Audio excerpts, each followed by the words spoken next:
Hello friend, welcome to my YouTube channel. तो आज मैं आपको बताने वाला हूँ सिंगर माइकल जैक्सन के बारे में। 150 साल जीने के लिए रखे थे 12 डॉक्टर। लैब टेस्टेड खाना खाते थे। सोने के ताबूत में दफनाए गए थे माइकल जैक्सन। 25 जून 2009 लॉस एंजिल्स का एक आम दिन था। दोपहर करीब 2:26 टीवी चैनल वेबसाइट पर खबर आई कि king of pop Michael Jackson नहीं रहे। खबर आते ही सन्नाटा छा गया। कई लोग सड़कों पर ही बेहोश होने लगे और पूरे लॉस एंजिल्स का खुशनुमा माहौल मातम में मंजर में तब्दील हो गया। चंद मिनटों में ही Google, Twitter, Wikipedia user traffic से क्रैश हो गए। दुनिया भर के लोग जानना चाहते थे कि 150 साल तक जीने की चाह रखने वाले माइकल जैक्सन अचानक महज 50 साल की उम्र में कैसे मर सकते हैं। माइकल जैक्सन की मौत 25 जून 2009 को दोपहर करीब 12 बजे हो चुकी थी। उनकी मौत प्रोपोकॉल और बेंजोडाई जे5 जैसी हैवी दवाइयों के ओवरडोज के चलते हार्ट अटैक आने से हुई थी।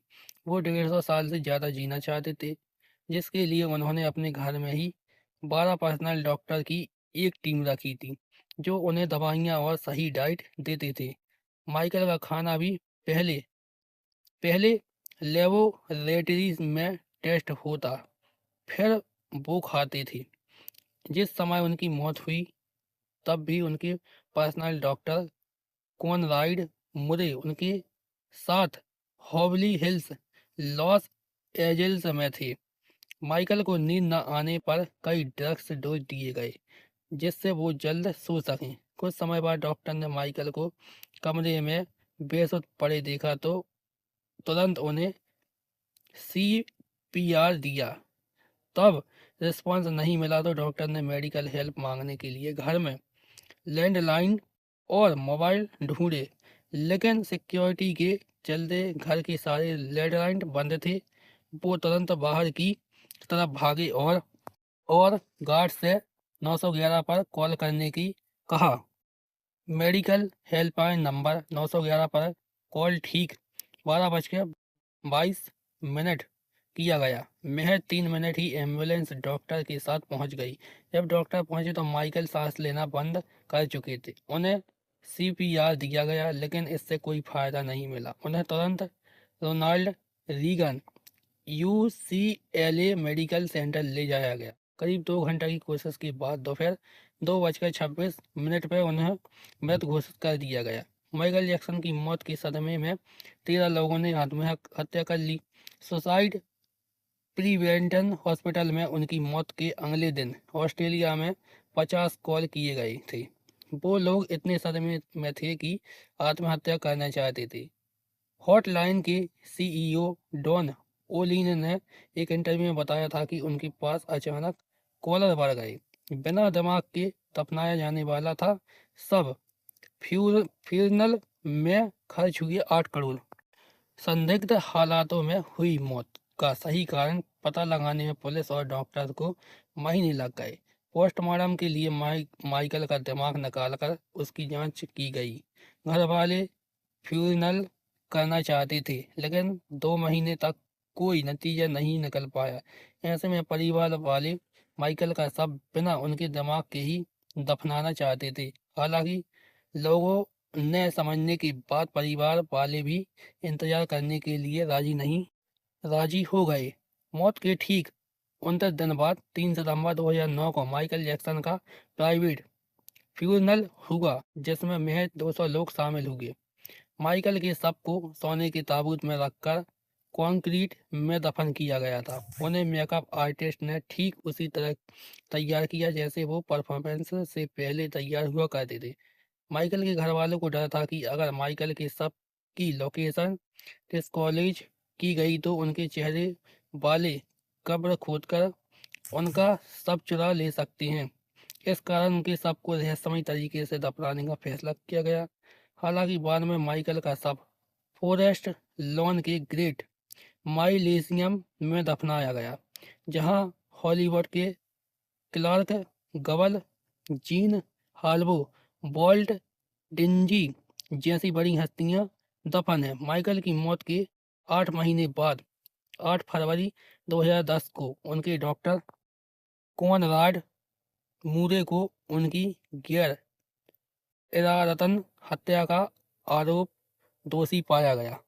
7 जुलाई 2009 को लॉस एंजिल्स के स्टेपल्स सेंटर में माइकल जैक्सन का एक मेमोरियल बनाया गया। इसके उद्घाटन में शामिल होने के लिए टिकट खरीदने के लिए 16 लाख लोगों ने आवेदन दिया था। इसकी स्ट्रीमिंग को यूएस के 3.5 करोड़ लोगों ने देखा, जबकि दुनिया भर के करीब 300 करोड़ लोगों ने देखा था। ये अब तक के इतिहास का सबसे ज़्यादा देखा गया इवेंट है। फोर्ब्स के अनुसार मौत के बाद माइकल की 17,110 करोड़ रुपए कमाई हुई थी। 2019 की लिस्ट के मुताबिक माइकल मौत के 10 साल बाद भी सबसे ज़्यादा कमाने वाले सिंगर थे, जबकि दूसरे नंबर पर पॉपुलर सिंगर एल्विस प्रेस्ली थे। 2018 तक माइकल के नाम पर 28.40 अरब की कमाई हुई। रिपोर्ट्स की माने तो माइकल मौत से ठीक पहले दिवालिया होने की कगार पर थे। ऐसे में उनकी मौत के बाद हुई कमाई से परिवार ने उनका कर्ज चुकाया था। King of pop Michael Jackson दुनिया के सबसे बेहतरीन सिंगर रह चुके हैं। अपने गानों मून वॉक, डांसिंग स्टाइल के अलावा माइकल दुनिया को देखने के नजरिए और साइंस को चैलेंज करने पर भी काफ़ी चर्चा में रहे हैं। माइकल की महज 50 साल की उम्र में मौत हो गई। हालांकि वो हमेशा से 150 साल से ज़्यादा जीना चाहते थे। इसके लिए वो रोजाना ऑक्सीजन चैम्बर में सोते थे और घर पर ही लेबोरेटरी बनवाकर लंबा जीवन जीने के लिए पर्सनल रिसर्च करवाते थे। माइकल जैक्सन का ये भी मानना था कि दुनिया में एक समय ऐसा जरूर आएगा जब मरे हुए लोगों को जिंदा करना साइंस की मदद से पॉसिबल होगा। माइकल जैक्सन दुनिया के सबसे मशहूर सिंगर माने जाते हैं, जिनके नाम पर 39 गिनीज वर्ल्ड रिकॉर्ड है। माइकल जैक्सन का जन्म 29 अगस्त 1998 को गैरी, इंडियाना में हुआ था। ये अपनी माता पिता की 8वीं संतान थे। उनका पूरा परिवार जैक्सन स्ट्रीट में 2 कमरों के मकान में गुजारा करता था। पिता जोसेफ वॉल्टर्स एक पूर्व बॉक्सर थे जो गिटार बजाती थी, वहीं माँ कैथरीन भी पियानो परफॉर्मेंस थी। घर के आर्थिक हालात ठीक नहीं थे, तो माइकल के पिता ने 1964 में जैक्सन ब्रदर्स नाम का एक ब्रांड बनाया, जिसमें सारे भाई बहन मिलकर स्ट्रीट परफॉर्मेंस देकर कमाई करते थे। माइकल के पिता उन्हें खास पसंद नहीं करते थे। वो अक्सर माइकल की नाक और उनके चेहरे की बनावट का मजाक उड़ाते थे, उन्हें पीटते थे। एक इंटरव्यू में माइकल ने बताया था कि उनके पिता परफॉर्मेंस बिगड़ने पर उन्हें बेल्ट से बुरी तरह पीटते थे। पिता के रवैये से माइकल के ज़हन पर बुरा असर पड़ा था। जब जैक्सन 7 साल के हुए तो 1965 में उनके ग्रुप का नाम जैक्सन 5 पड़ गया और वो इसे लीड करने लगी।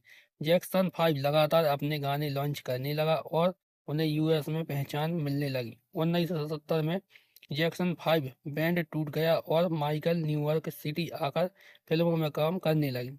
उनकी पहली फिल्म द बिज थी, लेकिन ये फ्लॉप हो गई। इस फिल्म के म्यूजिक डायरेक्टर किम्बर्ली जॉन्स ने माइकल का टैलेंट परखते हुए उनके साथ 3 सोलो म्यूजिक एल्बम लॉन्च किए, जो काफ़ी पसंद किए गए। 1978 में माइकल की नाक डांस करते हुए टूट गई। उनकी राइनोप्लास्टी करवाई गई, लेकिन इसके बाद उन्हें सांस लेने में तकलीफ होने लगी। इसके चलते उन्होंने कई दिनों तक गाने से दूरी बनानी पड़ी और करियर की शुरुआत से पहले ही ब्रेक लग गया। 1 साल के बाद माइकल ने सिंगिंग में कमबैक किया और कई हिट देते हुए पहचान बनाई। 1982 में माइकल का छठा म्यूजिकल एल्बम थिएटर रिलीज हुआ, जो दुनिया का सबसे ज़्यादा बिकने वाला एल्बम बना। इसकी 7 करोड़ कॉपीज बिकी थी। इस एल्बम को रिकॉर्ड 8 ग्रैमी अवार्ड मिले थे। माइकल हर एल्बम सेट पर $12 रॉयल्टी लेकर दुनिया के सबसे ज़्यादा रॉयल्टी लेने वाले स्टार बने।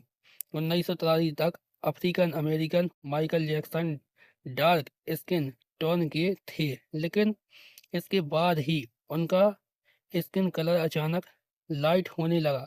विवादों में आने के बाद उनकी स्किन डॉक्टर अनाल्डो क्लेन ने बताया कि उन्हें विटिलिगो सफ़ेद दाग की परेशानी है, जिससे उनके शरीर में सफ़ेद काले धब्बे बन गए। उन धब्बों को छुपाने के लिए माइकल सफ़ेद मेकअप करते थे। विटिलिगो का ट्रीटमेंट करवाते हुए उन्हें स्किन ब्लीच करवानी पड़ी और वो गोरे हो गए। लोगों ने रेसिम के आरोप लगाए कि जैक्सन अफ्रीकन स्किन टोन बदलना चाहते थे, इसलिए उन्होंने ब्लीचिंग का सहारा लिया। कई लोगों का मानना था कि माइकल जैक्सन अपनी त्वचा और लुक को लेकर बेहद चिंतित रहती हैं। माइकल की मौत के बाद उनकी मां ने दावा किया कि माइकल ने विटिलिगो से छुटकारा पाने के लिए कुछ सर्जरी कराई थी, लेकिन फिर खुद को सुंदर बनता देख उन्हें कॉस्टोमेटिक सर्जरी करवाने की लत लग गई। माइकल ने 1988 में बायोग्राफी में खुद भी कबूला था कि उन्होंने 2 बार राइनोप्लास्टी और 1 बार चिन की सर्जरी करवाई। 1986 में माइकल की हाइपरबैरिक ऑक्सीजन चैम्बर में सोते हुए एक तस्वीर सामने आई थी। दरअसल माइकल अपनी उम्र रोकने के लिए ऑक्सीजन चैम्बर में सोते थे। माइकल जैक्सन अपनी वॉइस पिक हाई रखने के लिए फीमेल हार्मोनल इंजेक्शन के शॉट लिया करते थे। इसका एक कारण यह भी था कि वो महिलाओं की तरह स्किन और कम फेशियल हेयर चाहते थे। माइकल ने अपनी आंखों की भी सर्जरी करवाई थी। वहीं उन्हें लड़कियों की तरह कपड़े पहनना और तैयार होना पसंद था। माइकल जैक्सन ने कामयाब होने के बाद एक पिंपाजी को गोद लिया था, जिसका नाम बबल था। वो अपने हर टूर और ट्रेवल्स के दौरान बबल को साथ रखते थे, यहाँ तक कि माइकल वर्ल्ड टूर बैट के दौरान 1987 में एक बार ओसाका जापान के मेयर से मिलने बबल को साथ ले गए थे। जब बबल की उम्र बढ़ने लगी तो एग्रेसिव हो गया और ना चाहते हुए भी माइकल को उसे एनिमल रिसर्च सेंटर को सौंपना पड़ा। सबको डर था कि बबल माइकल के न्यूबॉर्न प्रिंस माइकल को चोट पहुंचा सकता है। शिकागो ट्रिब्यूनल के मुताबिक 1987 में माइकल 1890 में मर चुके जोसेफ मैरी का स्केलेटन खरीदना चाहते थे। उनके पब्लिसिटी ने इसके लिए 8 करोड़ की बोली लगाई थी। दरअसल जोसेफ मैरिक को एक अजीबोगरीब बीमारी थी, जिसके चलते उन्हें एलिफेंट मैन कहा जाता था। माइकल उनका स्केलेटन खरीदकर उस पर रिसर्च करवाना चाहते थे, क्योंकि उन्हें साइंस में बेहद दिलचस्पी थी। मार्च 1988 में माइकल ने कैलिफोर्निया में 2700 एकड़ में अपना घर बनवाया, जिसका नाम नेवरलैंड था। इस घर की कीमत $17 मिलियन यानी 139 करोड़ रुपए थी। इस घर में बड़ा व्हील, बच्चों का झूला, कैरोसेल, मूवी थिएटर और जू था। सिर्फ इस घर के लिए उन्होंने 40 पेट्रोलिंग स्टाफ रखा था। अगस्त 1993 में 13 साल के जोनाल्ड चैडलर ने माइकल पर चाइल्ड सेक्सुअल एब्यूज के आरोप लगाए थे। केस के दौरान जॉर्डन और उसके पिता एवांस ने माइकल की कुछ पर्सनल डिटेल्स भी शेयर की थी, जो उन्हें हैरेसमेंट के दौरान पता चली थी। कुछ महीने बाद सबूतों की कमी के चलते केस धीमा पड़ गया और इसी बीच माइकल ने कोर्ट के बाहर सेटलमेंट कर लिया। उन्हें इसके लिए जॉर्डन को 188 करोड़ रुपए दिए थे। पेप्सी एड के दौरान हुए एक्सीडेंट के बाद माइकल को स्कैल्प सर्जरी करवानी पड़ी थी। सर्जरी के बाद ही माइकल को कुछ पेन किलर्स पर निर्भर करने लगी थी, लेकिन जब चाइल्ड एब्यूज केस से उनकी छवि बिगड़ी तो वो ड्रग्स एडिक्ट बन गए। इसका असर उनकी तबीयत पर ऐसा पड़ा कि 12 नवंबर 1993 को उन्होंने अपने सारे कंसर्ट कैंसिल कर दिए। माइकल जैक्सन पर बनी TMZ चैनल की documentary who really killed Michael Jackson में दावा किया गया कि माइकल ने ड्रग्स खरीदने के लिए 19 नकली आई कार्ड बनवाए थे। उनके पास पर्सनल डॉक्टर की टीम थी, जो उन्हें हर तरह के ड्रग्स का प्रतिबंध देते थे। माइकल के स्किन डॉक्टर अनाल्डो स्केल एक डायरी मेंटल करते थे, जिसमें इस बात को नोट किया जाता था कि किस आईडी से कौन सी दवा ली जा सकती है। बिगड़ती तबीयत और छवि खराब होने के बीच ही मशहूर सिंगर एलिस प्रेस्ली की बेटी लीजा ने माइकल को प्रपोज किया और दोनों ने मई 1994 में शादी कर ली। कई लोगों को का मानना था कि चाइल्ड एब्यूज केस से लोगों का ध्यान हटाने के लिए माइकल ने शादी की थी। दोनों की शादी 19 महीने में ही टूट गई थी। तलाक के बाद माइकल ने हेल स्टोरी एल्बम पर लॉन्च की, जिसके उनके पिछले रिकॉर्ड भी तोड़ दिए। इस एल्बम की 2 करोड़ कॉपीज बिकी थी। 1995 में एक टीवी शो रिहर्सल के दौरान माइकल जैक्सन को पैनिक अटैक आया और वो बेहोश हो गए। उन्हें अस्पताल में भर्ती कराया गया था। कुछ महीनों बाद उन्होंने 35 देशों में 58 कॉन्सर्ट किए, जिसमें 45 लाख लोग शामिल हुए थे। सिडनी टूर के दौरान माइकल जैक्सन ने अपने स्किन डॉक्टर क्लेन की आरसी स्टेट डेबी रोवे से दूसरी शादी कर ली। शादी से पहले ही डेबी 6 महीने की प्रेग्नेंट थी। 13 फरवरी 1997 को माइकल के पहले बेटे प्रिंस माइकल का जन्म हुआ। 1998 में डेबी ने बेटी पेरिस को जन्म दिया। कुछ सालों बाद 2000 में दोनों का तलाक हो गया और $8 मिलियन के सेटलमेंट में बच्चों की कस्टडी माइकल को मिली। जब 2004 में माइकल पर दोबारा चाइल्ड एब्यूज के आरोप लगे तो बच्चों की कस्टडी डेबी के पास चली गई। 1994 में माइकल के घर पर हुए रेड में पुलिस को एक बुक मिली थी, जिसमें कई बच्चों की बिना कपड़ों की तस्वीरें थीं। पुलिस ने जब उनसे पूछताछ की तो माइकल ने सफाई में कहा कि ये बुक उन्हें किसी ने भेजी होगी, जो उन्होंने कभी खोली ही नहीं। माइकल की मौत के बाद उनकी मेड ने भी बताया था कि माइकल घर में बच्चों को बिना कपड़ों के रखते थे। एक समय माइकल हर हफ्ते 97 करोड़ रुपए कमाई करते थे, लेकिन जब उनकी मौत हुई तो वो 3000 करोड़ रुपए के कर्ज में डूबे हुए थे। उनकी मौत के बाद भी वो कई सालों तक सबसे ज्यादा कमाई करने वाले सिंगर रहे थे। माइकल जैक्सन ने अपनी जिंदगी में 4000 करोड़ रुपए का डोनेशन किया। अगर आपको मेरा वीडियो अच्छा लगा हो तो वीडियो को लाइक कीजिए, चैनल को सब्सक्राइब कीजिए और वीडियो को ज़्यादा से ज़्यादा शेयर कीजिए।